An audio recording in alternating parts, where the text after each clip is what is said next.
If I can't control it, I don't narrate it.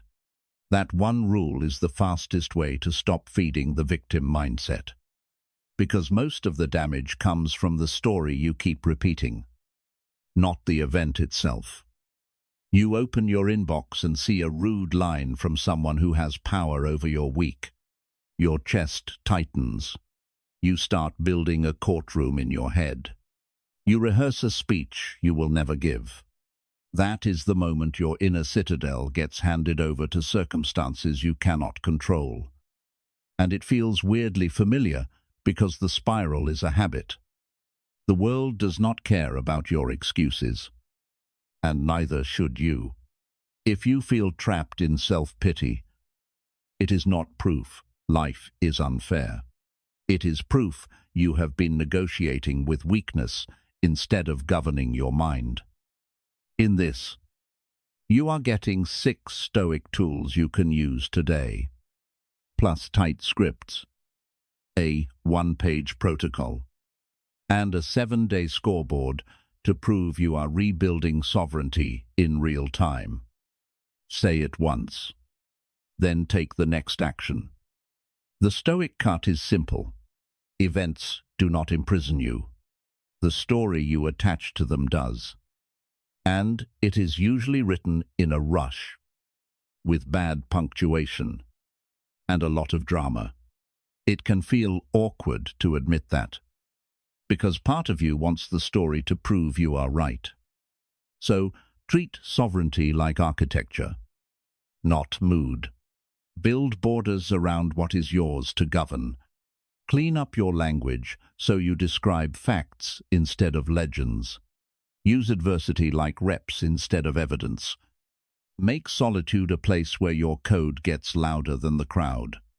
And reset fast so yesterday never becomes your identity.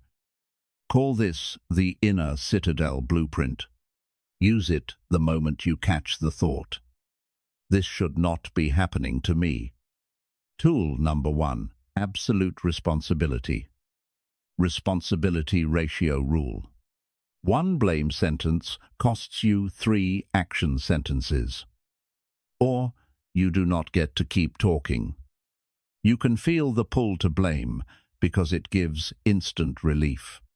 It also hands the steering wheel to whoever annoyed you, surprised you, or disappointed you. That trade is subtle, and it is why people stay stuck while still sounding logical. You are standing in a doorway with a coffee that has gone cold. A message is still open on your screen. Someone walks up and says, "The client's upset." Your first impulse is to defend yourself. You want to say, "They're unreasonable. This always happens to me." That line is familiar, and it feels satisfying for about 5 seconds. Then you switch the question. You say, "What is mine to control in the next 30 minutes? It is almost boring." And that is the point. Boring is stable. Boring keeps your inner life from getting hijacked. You did not choose the email, the traffic, or the betrayal. You choose the meaning you attach and the next move you make. So keep it simple and say this out loud, even if it feels a little stiff at first. I'm responsible for my response, my standards, and my next action. Here is the test. Catch 1 blame statement and convert it into 3 actions. 1 phone call, 1 clear sentence, 1 next step. If you cannot name 3 actions, you are still narrating. Responsibility gives you the steering wheel. Tool 2 teaches you to stop crashing the car with dramatic language. Tool number 2, objective representation. Camera, not poet. Once you take the steering wheel back, the next way you crash is with language that turns facts into a tragedy. A friend asks, How's the business? Old you answers fast. It's a disaster. I'm ruined. That sentence feels honest. But it is actually a legend you just glued onto the event. New you slows down and says, revenue dropped. Cash runway is 6 weeks. I'm rebuilding the plan. Same situation. Different nervous system. It can feel awkward at first, like you are being cold or robotic, because drama is familiar and neutrality is new. Most suffering lives in the extras you add. Betrayal becomes, I'm unlovable. Failure becomes, I'm finished. A rude email becomes, they are trying to destroy me. Those are not facts. Those are predictions and identity statements wearing a fake mustache. Here is the move. Describe it like a camera, not a poot. If a recorder could not capture it, it does not go in the first draft. Then do a quick 2-column reset. In the first column, write only what happened, what was said, what numbers changed, what action occurred. In the second column, write the story your mind attached to it, and circle the exaggerations. Circle words like always, never, ruined, trapped, everyone, no one. That is where the panic hides. Once your language is clean, Tool 3 draws the border that makes you impossible to hijack. Tool number 3, dichotomy of control. 3-circle map. It is the fastest way to stop handing your mood to other people, because it forces a clean border between what you govern and what you cannot. Picture a tense moment at home. Someone says, "You made me feel ignored." Old you snaps back, "You're too sensitive." That reply is a panic move. It tries to control their feelings by pushing blame outward, and it usually makes everything worse. New you answers differently. I control my attention and repair. I don't control your interpretation, but I can show care clearly. Notice what happened. You did not beg for a certain reaction. You did not try to win the court case. You claimed ownership of your behavior and released the verdict on theirs. That can feel awkward, because part of you wants certainty, and borders feel like giving up. They are not. They are precision. Here is the rule to live by. Put 100% effort into what is yours, and release the verdict on what is not. Your judgments, your effort, your virtues. Your boundaries are yours. Outcomes, reputation, and other people's moods are not. To make this real, use the 3-circle map once a day. Circle 1 is me. Circle 2 is influence. Circle 3 is noise.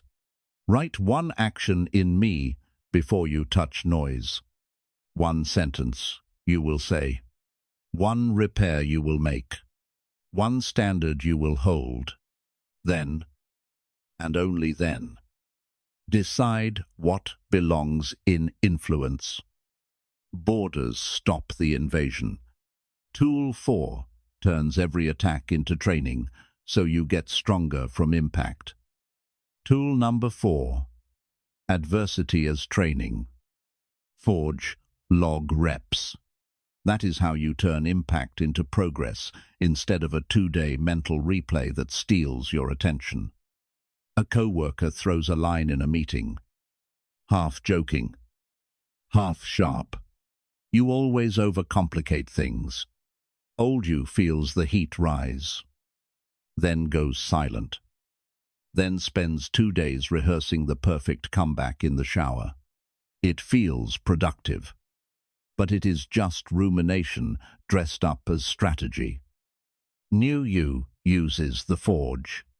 You look up, calm face, and say, "Noted." You move on. Later, when you are alone, you ask a better question. Because the goal is not to win the moment. The goal is to train the mind that shows up in every moment. Here is the prompt. What virtue is this situation demanding from me right now? Patience, restraint, precision, maybe courage to clarify without hostility. The obstacle is not unfair. It is a curriculum. You do not need life to be gentle. You need your mind to be trained. This can feel awkward at first because part of you wants permission to be furious. You can still feel the sting. You just stop letting the sting write your identity. Now make it measurable with the forge log. 1 hardship. 1 practiced virtue. 1 concrete rep. Insult. Restraint. No reactive reply for 10 minutes. During that 10 minutes, you breathe. You take notes. You decide 1 clean sentence you can say later if it actually matters.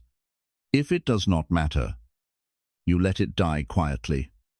Training builds strength. But tool 5 builds independence, so your identity stops being rented from the crowd. Tool number 5, self-reliance through solitude. No explanation boundary. After you learn to treat hardship like training, the next trap is letting the crowd grade your life for you. That is how people rebuild strength in private. Then donate it to group pressure in public. You see it in a simple group chat. Someone drops, "Why aren't you coming out? Don't be boring." Old you types fast, "Fine, I'll go." And you already feel resentful while you are putting on your shoes. New you pauses and chooses ownership. Not tonight. I'm on my plan. Calm tone. No speech. No essay. It can feel socially awkward, like you are breaking an unspoken rule. Because you are. Solitude is not loneliness. It is the space where your code gets louder than approval, trends, and noise. When you are never alone, you start outsourcing decisions without noticing. You say yes to avoid friction, then pay for it with fatigue, bitterness, and a vague sense that your life is not yours. Use 1 clean sentence and stop. I'm not available for that. I'm building something. The power is not in sounding tough. The power is in refusing to negotiate. Make it measurable with a validation detox score for 7 days. Count how many times you explain yourself unnecessarily. You will notice the reflex to justify, to soften, to over-clarify. Cut it in half. If you catch yourself adding a second paragraph, delete it and send the first line only. That quiet is self-reliance taking shape. Solitude gives you a code. Tool 6 makes sure yesterday's failure never becomes tomorrow's identity. Tool number 6, the daily reset. Reset speed under 10. That is the metric that proves you are building a real inner citadel. Because the old victim loop survives on delay and drama. Picture the morning after a slip. Maybe you slept late, snapped at someone, skipped the workout, spent money you said you would not spend. You sit up, phone in hand, and the first thought is harsh. I blew it. I'm back to 0. That sentence feels like accountability, but it is actually a life sentence disguised as honesty. Try the new line. Data collected. Reset now. It is clean. It does not beg for forgiveness. It does not build a story. It treats the mistake like a lab result, not a character flaw.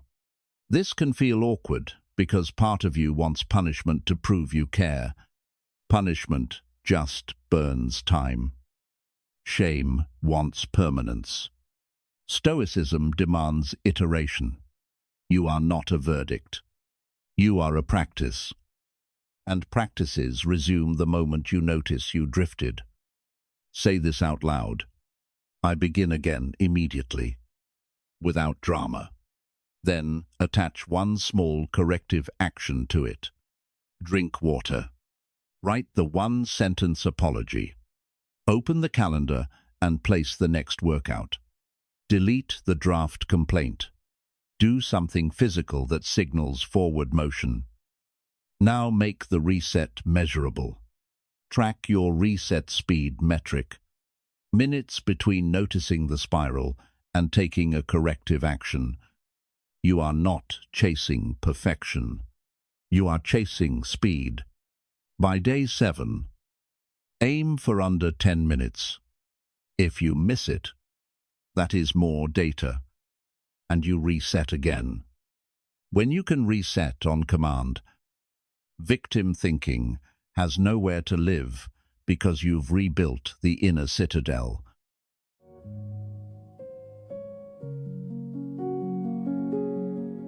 It is easy to hear this objection in your head. If I stop thinking like a victim, am I pretending nothing happened? No. Stoicism does not deny pain or unfairness. It denies helplessness as an identity you wear all day. You can name what is wrong with clean language. You can document it. You can pursue consequences legally or professionally. You can set boundaries and still refuse to hand over your inner life to the event. Victim thinking is not compassion. It is a surrender disguised as truth. It says, I am powerless, so I am excused. That feels protective in the moment, but it costs you your agency. You can fight what is wrong without becoming ruled by it. Right after that control moment, this is where the whole thing becomes real. It is the moment you catch yourself mid-spiral before it hardens into identity. A simple observation to film. You are in a parking lot or at the kitchen sink, replaying a comment like, it is evidence. The sentence in your head is, of course this happens to me. Then you interrupt it with one tool script. I am responsible for my next action. And you feel your shoulders drop within a minute. Reset speed under 10 is the standard. So the next step is to run it like an experiment for a week and track what actually changes. For 7 days, set a 5-minute daily check-in. Pick one trigger from the day and write it as camera facts, not a story. Then sort it into 3 buckets. Me. Influence. Noise. From me. Choose one, forge rep. One virtue you will practice on purpose the next time friction shows up. Then add one non-negotiable rule if you notice a spiral. You do one reset within 10 minutes. Even if it is small. Keep the scoreboard simple. Did you hit the responsibility ratio? 1 blame to 3 actions. What was your reset speed in minutes? How many unnecessary explanations did you catch yourself sending?